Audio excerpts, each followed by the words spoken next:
Welcome to Two Boys Media. This is Kofi Efum.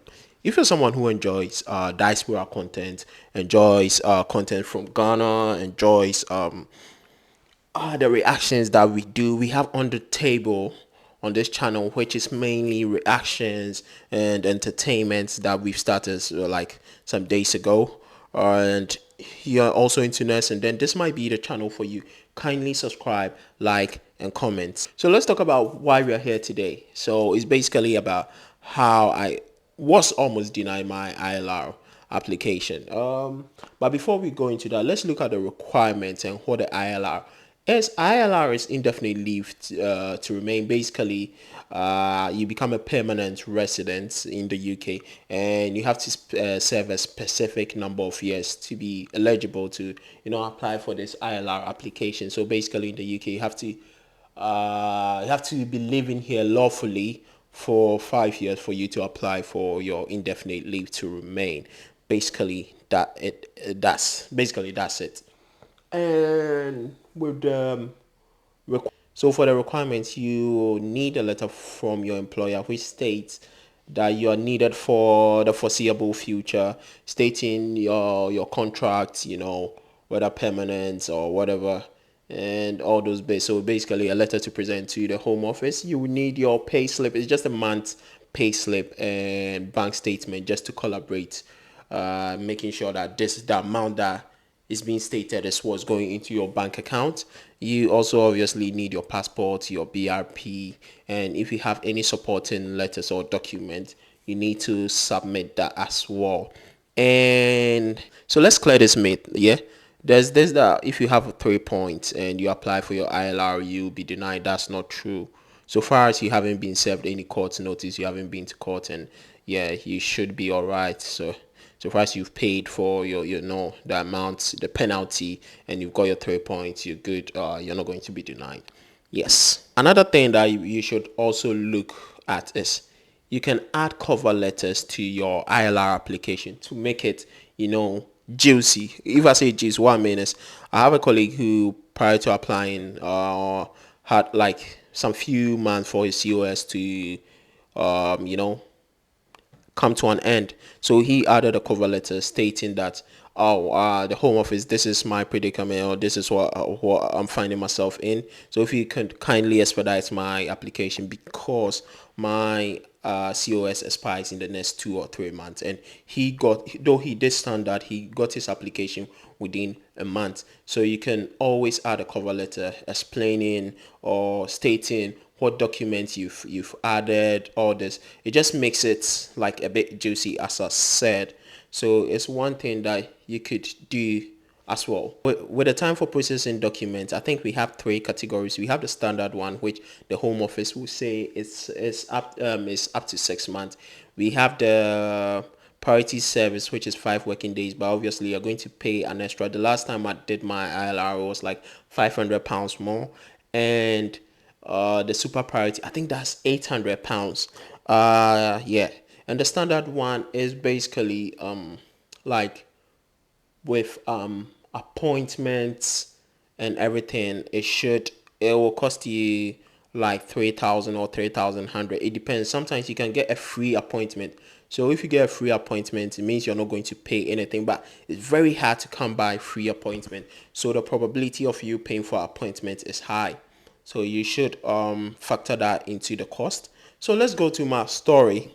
But before that, if you're still watching, meaning you like this and you're enjoying, I need you to subscribe. Don't just watch, subscribe. So with my story is I've been in the UK for the past 5 years.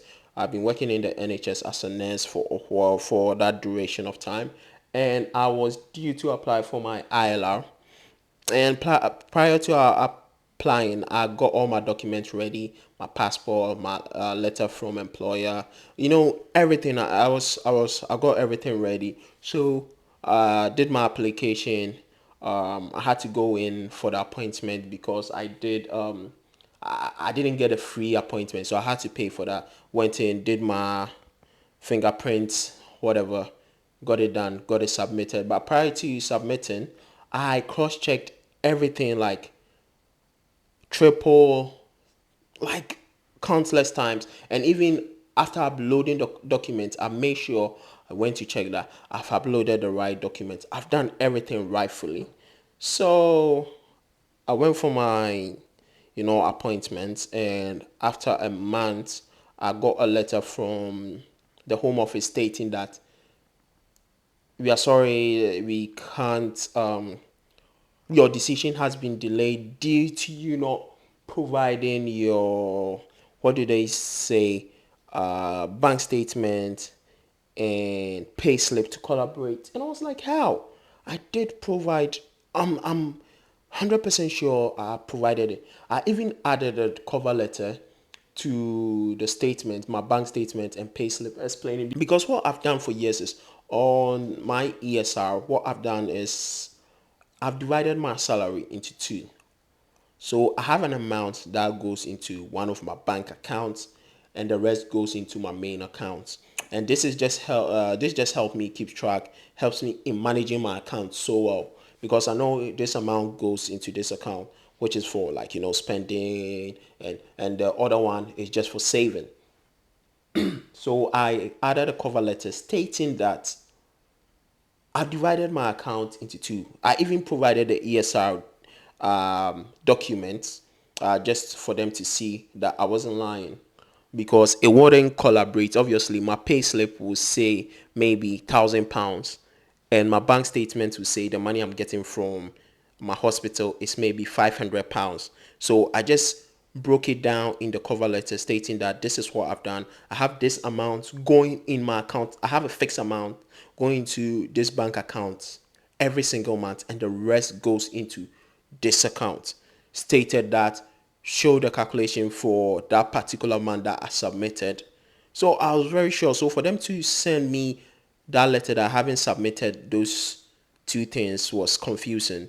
Also, what did I do? They provided me a link or an email to submit it to, which I did again.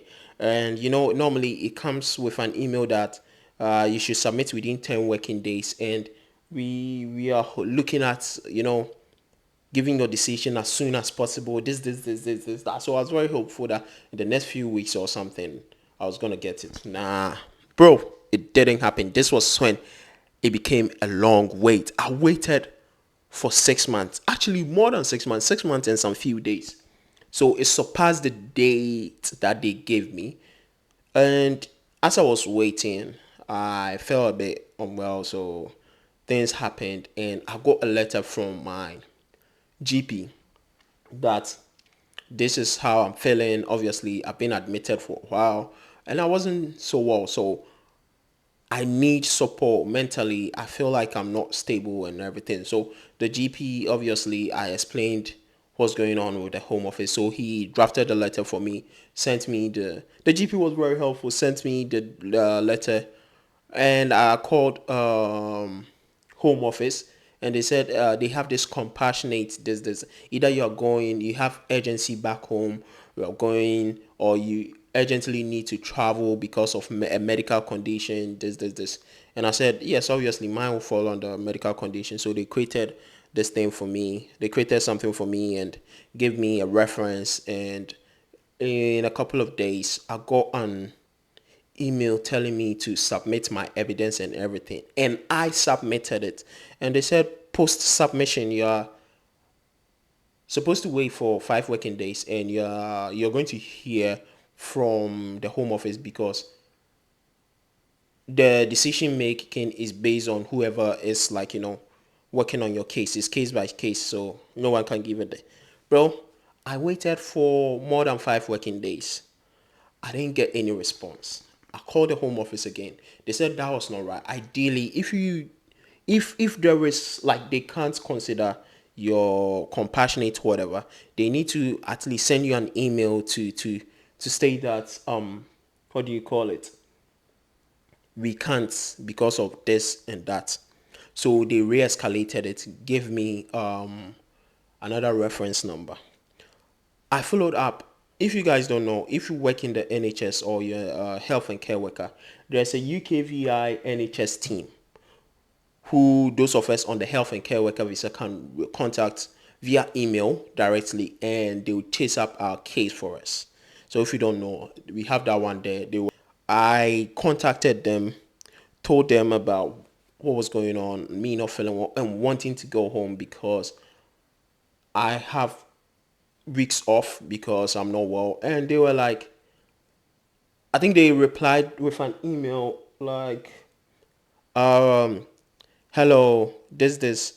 We have looked into your application. It has been granted, but unfortunately, um, there is a technical issue with your application.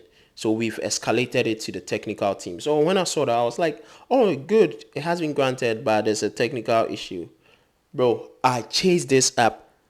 I think I sent the UKVI NHS team a total of like 11 to 12 emails. And I believe they answered like just three or four. Because I sent the first message came like this, like what I said. There's a technical issue. Another email said, I need to verify my email on my application. I was like, how? I did this ages ago. How am I going to go back and verify it? They came back. They said they can see that the email has been verified, but there's a technical issue with my application.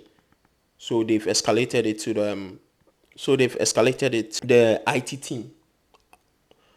I still insisted because that time I wasn't well. I still insisted that I'm really, really, really not doing well. So if they can look into it for me, they didn't reply. They didn't reply. I called the UKVI team on phone again, and they re-escalated it again.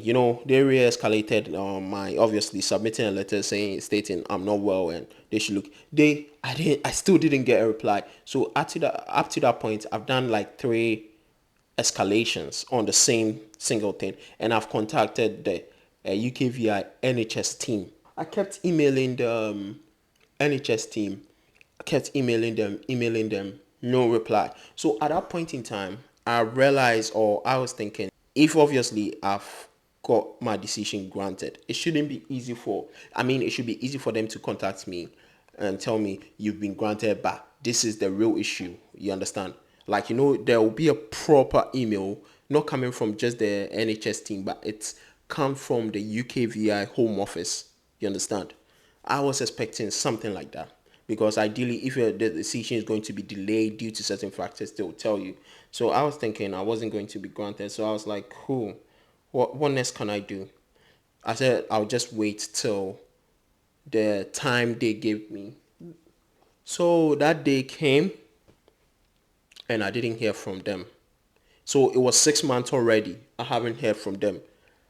And I was like, okay. But the thing is, I applied for the standard service because I wasn't in any urgency for anything. And obviously, I wanted to save some few, pounds because £500 is not something small. And I didn't want to just obviously just put the money in something that I know I will be getting because I needed money at that time. And even currently, I still need money. So even today, if I'm supposed to apply again, I wouldn't do that. So I waited and I called the UKVI NHS, I mean the UKVI Home Office, I mean the Home Office again, and told them this was the date they gave me that I'm supposed to expect, like I'm supposed to hear from them, but it's surpassed. So they logged in, an escalation process or their escalation process stating this, that. And I was like, okay, cool.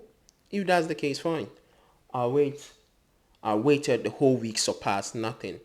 And you can contact your MP for them to, chase up on home office, I mean, application like this home office application for you, and you could be granted or, help you with it. So I tried chasing up with my MP, and I realized Parliament has been dissolved because of the upcoming election. So that didn't help.